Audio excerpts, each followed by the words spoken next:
When it comes to federal detention centers, you'd expect them to be places where justice is served, order is maintained, and dangerous criminals are securely held while awaiting trial, all under the watch of professional staff following strict protocols. Unfortunately, those are just the ideals. In reality, many federal jails in the United States are understaffed, overcrowded hellholes where violence and neglect are part of the daily routine. Tucked away in the outskirts of an industrial zone in Brooklyn, New York, stands one of the worst examples of this broken system, a place so grim, so dehumanizing, that not even the rich and powerful can buy their way out. I'm of course talking about the Brooklyn Metropolitan Detention Center, aka MDC Brooklyn. And right now, it's where Diddy himself has spent the last 10 months of his life awaiting trial. But the diddler is just the latest in a long line of high-profile inmates who have experienced this hellish facility, which has over the years held some of the biggest names in pop culture and true crime. From artists like Ja Rule, R. Kelly, and 6ix9ine to the mega-rich and morally bankrupt like Ghislaine Maxwell, Martin Shkreli, and Sam Bankman-Fried. And currently, even the world-famous healthcare CEO assassin, Luigi.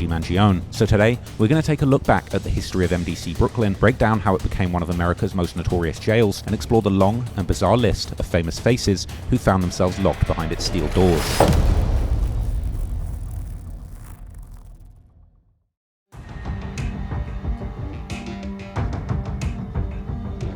The Metropolitan Detention Center, aka MDC, sits on the 29th Street in Brooklyn's Sunset Park neighborhood, occupying land that was once part of the historic Bush Terminal, a massive shopping and manufacturing complex that helped define Brooklyn's industrial waterfront for decades. From the outside, it looks like what it is, a concrete fortress designed to keep people in and everyone else out. But behind these walls, some of the wildest things have been going down for decades, from the Italian mafia running the jail like their private social club during the 90s, to guards taking part in abusing and beating up inmates during the 2000s like it was a team building exercise, to the entire jail going days without heat and power in the middle of the winter during the 2010s, all the way to the current day when the conditions inside the jail are described as hell on earth. But none of this was arguably an accident. Every single disaster at MDC Brooklyn today can be traced back to a series of lies that were told from the very beginning. You see, back in the 80s and early 90s, crime in New York had reached alarming rates, exemplified by the record-breaking homicide numbers. Good evening. We're coming off the bloodiest year in the history of New York, 1,784 homicides, and we're starting off the new year with at least 10 murders in the city today. The New York preliminary murder rate that released today is 700 more than Los Angeles and twice that of Chicago. If you ride the subways, tonight's news is not so good.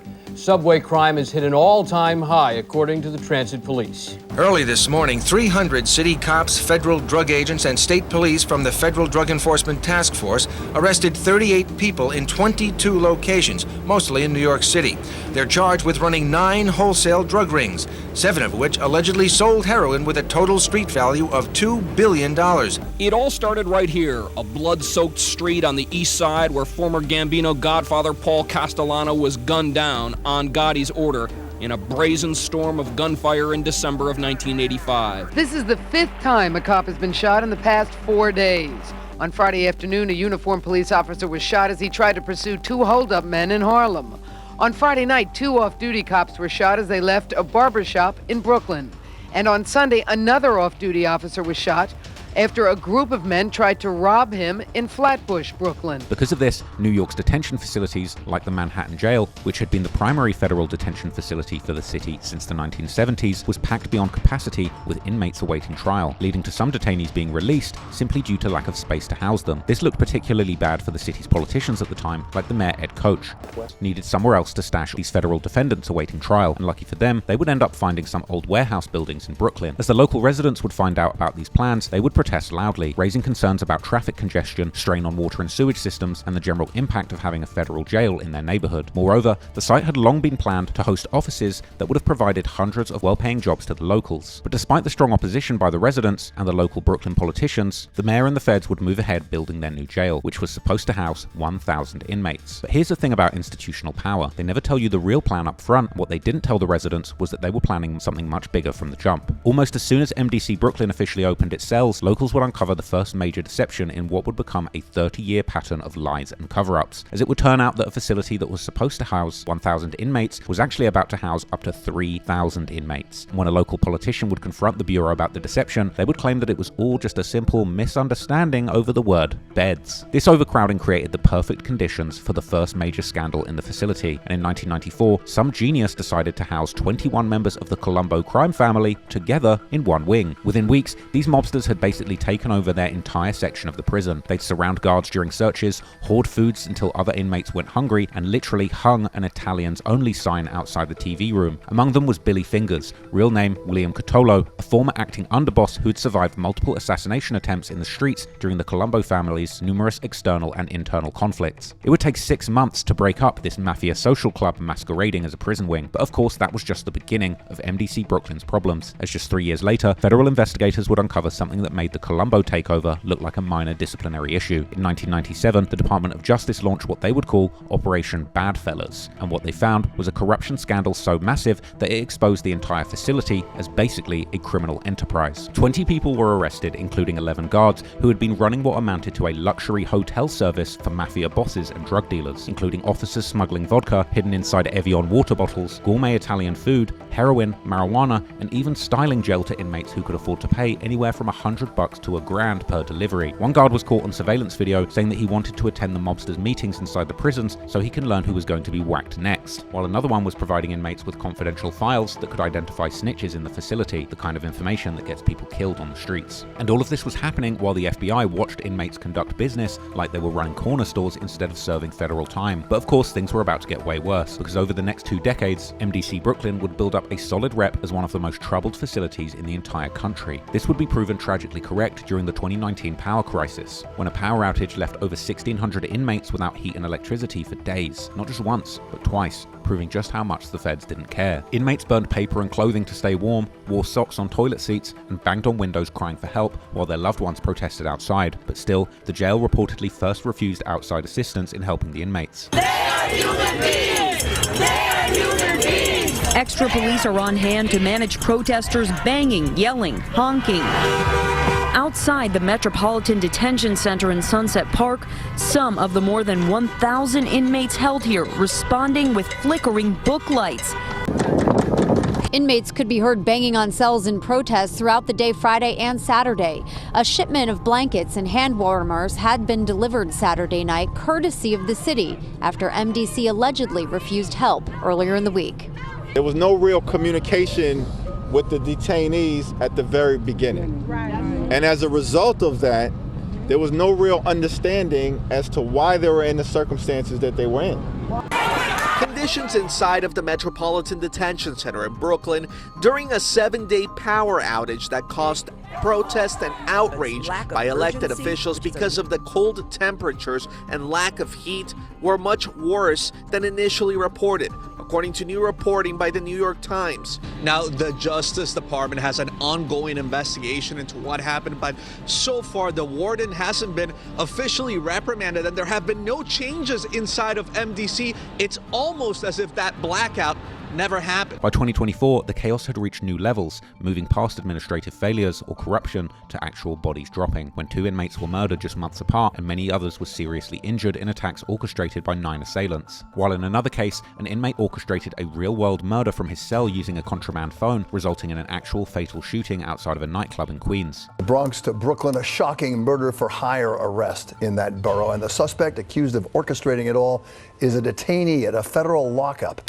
Dajon McBean is charged with conspiring with 2 others to murder a man through a complex plan that involved them provoking others to shoot at their target. The day after Christmas last year, outside a nightclub in Queens, the man was shot, but only wounded. Tragically, bullets struck and killed the man's girlfriend, 28-year-old Clarissa Burgos.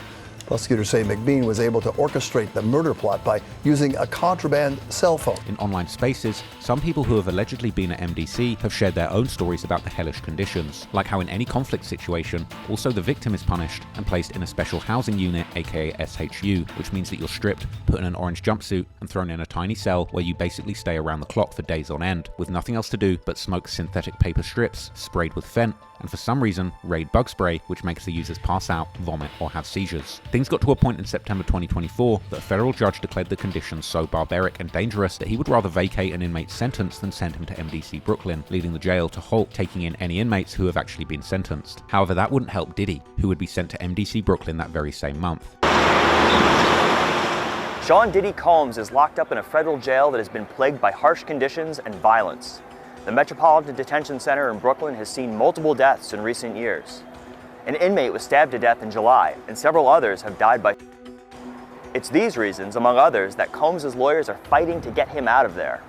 They want him released on bail rather than being kept in jail while he awaits trial on charges. But it hasn't been only Diddy who has had to spend time in this notorious jail, as he's only the latest in a long list of famous defendants who have dragged this Brooklyn hellhole into the spotlight for the whole world to see.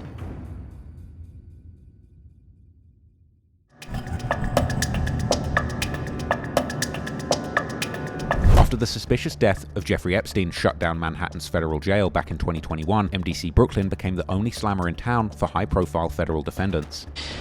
New tonight, the federal government will temporarily close a troubled jail in Lower Manhattan. The Metropolitan Correctional Center will shut down so that officials can deal with issues like security concerns and complaints about crumbling infrastructure.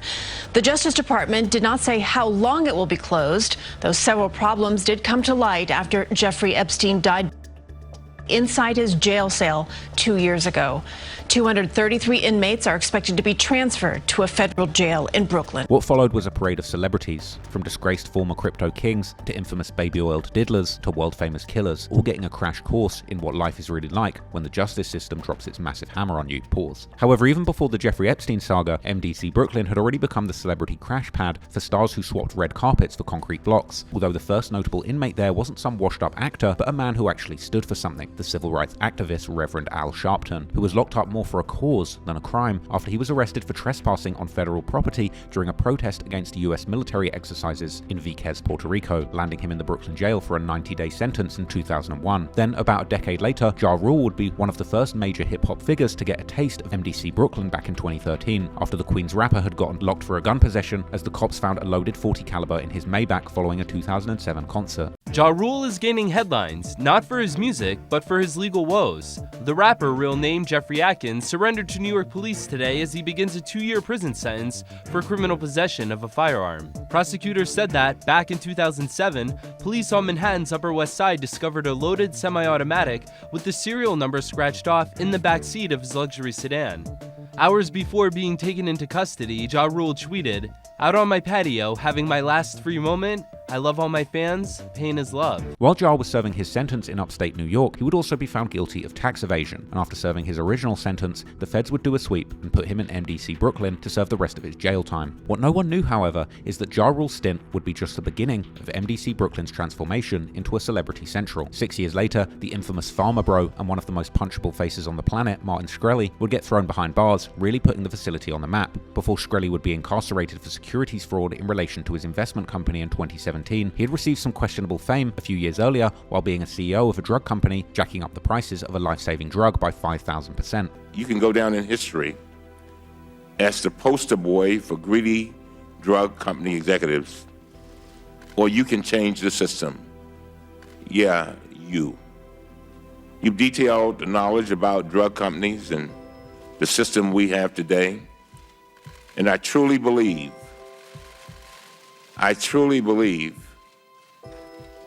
are you listening? Yes.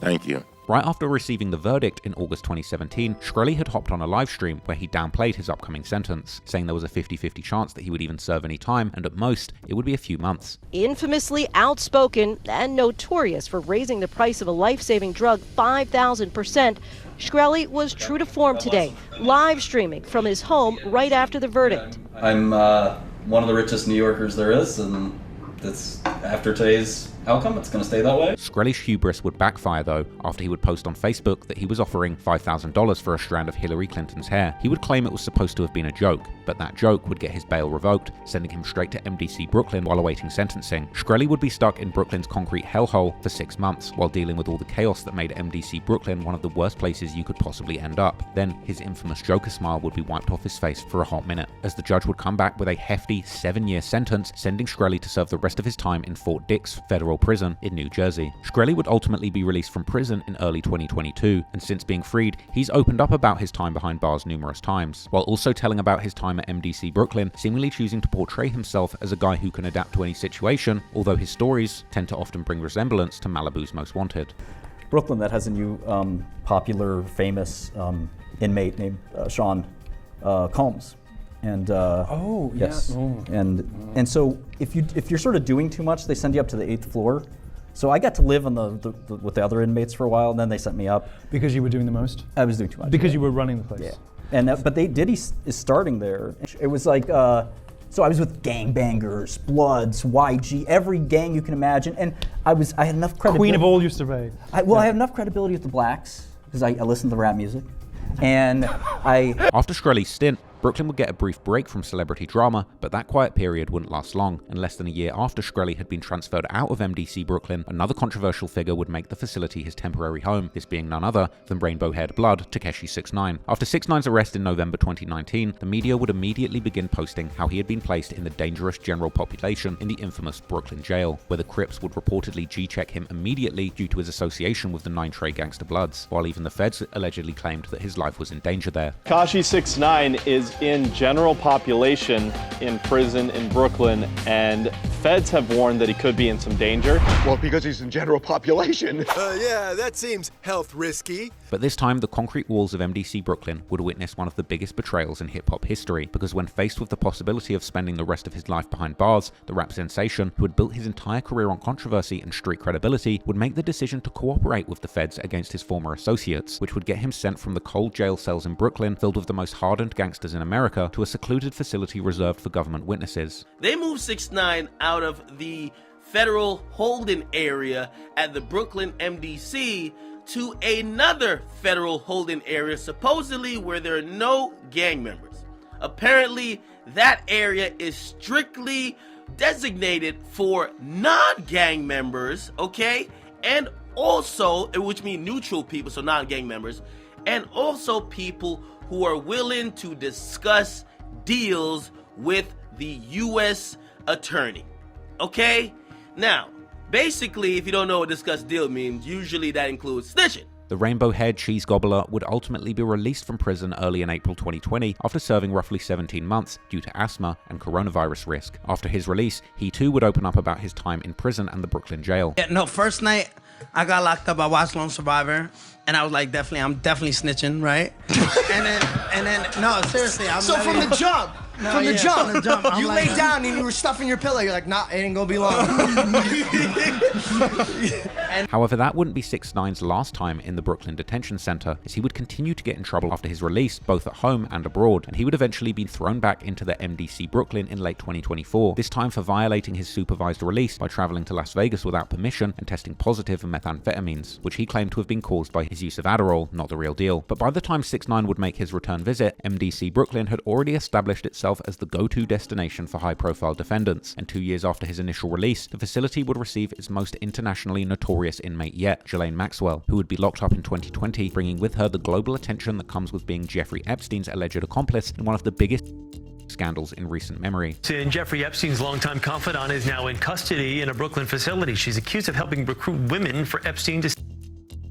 The Bureau of Prisons confirms that Ghislaine Maxwell is being held at the Metropolitan Detention Center. Or at least this was the Fed's official version, but Maxwell's defense would paint an entirely different picture, claiming that guards were essentially participating in psychological torture against her, like shining flashlights in her face every 15 minutes throughout the night, supposedly to check if she was still breathing. There would also allegedly be raw sewage seeping into her cell, and prison officials would put her on cleaning duties for allegedly taking a dump without flushing her toilet, claiming her cell smelled because of her own neglect. Moreover, there would also be some serious concerns that other inmates may want to harm Maxwell given the nature of the crime she was accused of, as a former warden of MDC Brooklyn would tell the news. Given the gravity, the sensitive nature of her alleged offenses, I believe that makes her a target inside a correctional facility. In the subculture of jails and prisons, it would be a badge of honor for somebody another inmate to kill somebody like Miss Maxwell. Maxwell would eventually be transferred out of Brooklyn in 2022 after she was found guilty and sentenced to 20 years in federal prison. But during her time at MDC, another celebrity inmate had also arrived there, none other than R. Kelly, who would be transferred to Brooklyn from his hometown Chicago in June 2021 after he had been charged in New York with racketeering in connection with numerous heinous crimes, which were the culmination of years of public accusations detailed in the infamous 2019 TV series Surviving R. Kelly, which would eventually lead to him having a public meltdown right before the feds would sweep in. R. Kelly too would learn that there's hardly any special treatment for celebrities at MDC, but he would seemingly find his way to get by, with one video even being posted online allegedly showing Kelly singing through the jail phone to a daughter of another inmate, with commenters joking that this was his way to make money for commissary. I wanted to ask you something. Can you sing a song for me? Love letter? Did you get my call? Did you get my call? Oh! Love letter. When you read my love letter. Yes, thank you.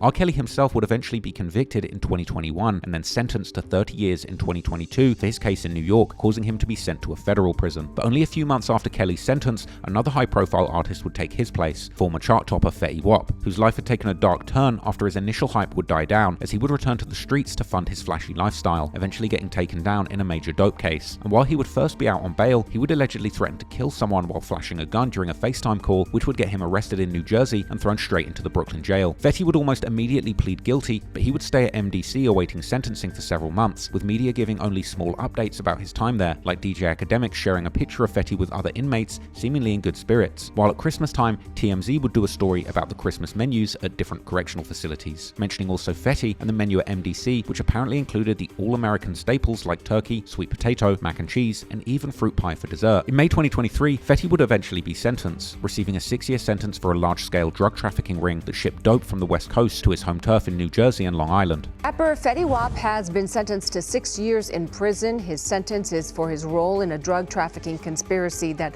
took place in parts of Long Island and New Jersey. Fetty Wap, whose real name is William Jr. Maxwell II, pleaded guilty in August to conspiracy to distribute and possess cocaine. Because of the plea deal, he was able to avoid a life sentence had he been convicted. But once again, MDC Brooklyn didn't stay quiet for long, as another headline-making figure arrived in August 2023. This time, the former crypto billionaire turned alleged conman Sam Bankman-Fried, aka SBF, who too would discover that all the money in the world couldn't buy you decent treatment at MDC Brooklyn. The former crypto golden boy found himself in jail after a judge revoked his bail for allegedly trying to tamper with witnesses by leaking private documents to the press. Tonight, disgraced former billionaire and cryptocurrency CEO Sam Bankman-Fried sent back to jail after prosecutors accused him of giving a document to a media outlet to intimidate a witness. A judge revoking the 31-year-old's $250 million bail, remanding him into the custody of U.S. Marshals. SBF's time at MDC would get into a rough start, as he had to survive on bread, peanut butter, and water the entire time because the facility wouldn't accommodate his vegan diet. But perhaps the most telling sign that MDC Brooklyn's corruption problems were far from solved came when SBF somehow managed to conduct an unauthorized video conference interview with Tucker Carlson from inside the facility. Surprisingly, SBF would tell Carlson that while conditions at MDC were quote-unquote dystopian, things weren't that bad, as he didn't feel like he was in any kind of danger and the guards were treating him well. What's it like? It's sort of dystopian. You know, the fortunate thing, the place I'm in, I'm not in physical danger. And, you know, frankly, a lot of the staff, they're trying to be helpful. They're trying to, you know, do what they can given the constraints. This is because he was placed in a unit called 4 North, which is a low-security, dormitory-style area that accommodates only about 20 inmates, primarily high-profile individuals or those requiring special protection. One of the other inmates in that unit was an ex-Blood Gang member called G. Locke, who was later told in interviews about his time with Bankman. Stay mad. You were in jail with Sam Bankman-Fried for a really long time, actually. Yeah, from the time Sam got in to about January 11th when I came home. I don't remember the exact date, but I remember the exact day he came in though. Tell me about it. I was in the SHU, you know, that's my unit that I was in, 4 North. Nobody know who he is, I don't know who he is, I don't even know who he is when I seen him. So I get out the SHU, you know, I go back to the unit, and, you know, like, Sam is Sam. He's a different kind of guy. So I'm looking at him, I'm like, who's this white guy? Like, for me, you know, he's odd, like, he's really odd. So he's odd. Yeah, you know, he talks very, very proper, very respectful. Mm-hmm. But just seeing him in an environment like this, when there's a bunch of guys that look like me, it's just like, damn. Sam does not fit in a prison environment. No, he doesn't at all, you know? According to G. Locke, Sam would get into trouble soon after arriving at 4 North, as someone named Juice would try to extort him, but the issue would be solved as ex-mobster Gene Borello from the Bonanno crime family would come to Bankman's aid and beat Juice up. He gets in the unit, and I see like Sam is like getting pressured by this guy, you know, named Juice. Mm-hmm. So he's getting pressured by him. And one day, my good friend Gene, our friend Gene, you know, he was also incarcerated with us. You feel me? Gene is telling the guy, saying like, yo, this is a good unit, you know what I'm saying? Like, everybody here is high profile. So you don't really got too much to worry about, you know? And the guy's trying to have Sam under pressure. You know what I'm saying? He's trying to have him like scared. Yeah. It's a small unit, you feel me? Basically like to extort him? Exactly. Yeah. Juice started telling Gene like, yo, like, stop chilling with him, and screaming, raising his voice. Sam was totally scared, first of all, you heard? But so the guy swung at Gene, you know what I'm saying? And Gene beat out of him. But then, about a year after Bankman had arrived at MDC Brooklyn, the jail would get another very high-profile inmate in September 2024, as the diddler P. Diddy would make his way into the same 4 North dorm, setting the stage for a bizarre chapter in the jail's already infamous history. Reports say that Sean Combs is living in the same unit of like a dorm Brooklyn jail. They're in this dormitory-style thing. No, I know. I've seen it. I visited once at LA jail. It's the scariest thing everybody's. Right. These guys are not roommates per se. They're in a unit. I get it. A group of other defendants assigned to the same section. Combs pleaded not guilty to charges of racketeering, conspiracy, and but the judge denied bail, $50 million. Diddy's arrival at MDC Brooklyn was the kind of celebrity booking that sent shockwaves through both the music industry and the federal prison system, but his legal team wasn't about to let him rot in the facility without trying everything, and they would try repeatedly to get him released on a $50 million bond, arguing that he wasn't a flight risk and pointing to his charitable work and family ties. Federal judges weren't buying it though, citing him as both a flight risk and a danger to potential witnesses. The paranoia of prison life seemed to hit Diddy particularly hard. Reports emerged in December 2024 that he was boycotting jail meals over fears of being poisoned, surviving instead on snacks like chips and honey buns. Honey buns? But even locked up, Diddy was allegedly still trying to make moves behind bars. Prosecutors claimed that he was using other inmates' phone accounts to contact potential witnesses and even orchestrating social media posts to influence public opinion about his case. Reports would even claim that Diddy was running the 4 North unit, where the other inmates were not just lining up to give their jail phone access codes to him, but even making his bed for him. Diddy is now being accused of obstructing justice. Diddy running the jail, man. He's running the spot. Right. According to you, the inmates are fighting over making his bed. Yep. Well, really, according to Lisa Evers, I want to give her credit. Lisa Evers does an amazing job covering all things, within the New York metropolitan area. She interviewed an inmate that spent some time at MDC Brooklyn alongside Diddy. And, remember, we're all thinking that Diddy's like in super isolation, he doesn't talk to no inmates. We later find out via even court filings by the government, he does. And this one inmate looked like he's not wrong because he says, hey, listen, Diddy's such a big player in the game in terms of, his power and he's that guy even in jail. Dudes are getting jealous at other dudes based on who made his bed. And I'm like, yo. So that's a real thing? Yeah. People are actually making his bed? Yeah. I thought you were just joking. Listen, there's an inmate that said it. Meanwhile, things were about to get even crazier because that same month, Luigi Mangione, the 26-year-old accused of gunning down healthcare CEO Brian Thompson in broad daylight on a Manhattan street, would be initially placed in solitary confinement before being moved to the same protective unit housing Diddy and Sam Bankman-Fried. 26-year-old murder suspect Luigi Mangione is struggling with police officers as he was brought to a Pennsylvania court today for an extradition hearing, yelling out to the cameras. I'm completely out of touch. And it's an insult to the intelligence of the American people. The case that everyone has been following, Luigi Mangione, the suspect in the killing of United Healthcare CEO Brian Thompson, is back in New York after he waived his right to an extradition hearing. Mangione's plane landed earlier this hour at MacArthur Airport in Long Island.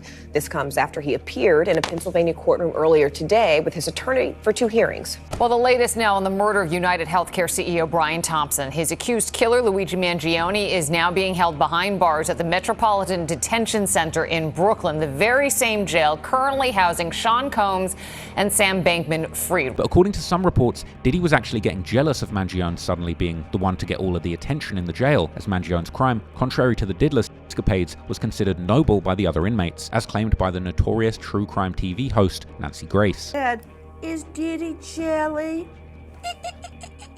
Apparently, Sean Combs jealous after the healthcare assassin Luigi Mangione. No love lost between me and Mangione. But that said, he's angry that Mangione has apparently been crowned Miss Sweet Potato Queen at the MDC. Listen. Reports from sources inside Metropolitan Center say Diddy is furious that alleged CEO murderer Luigi Mangione is getting more attention behind bars. Diddy has allegedly been throwing tantrums, claiming he is innocent of, yet he continues getting so much hate inside the lockup, while Luigi gets so much love. Reports say prisoners apparently love Mangione, giving him support and sharing their stories of losing loved ones due to inadequate health care. The News Nation channel would even capture the other inmates yelling "Free Luigi" from the jail windows. Luigi's conditions suck! Free Luigi!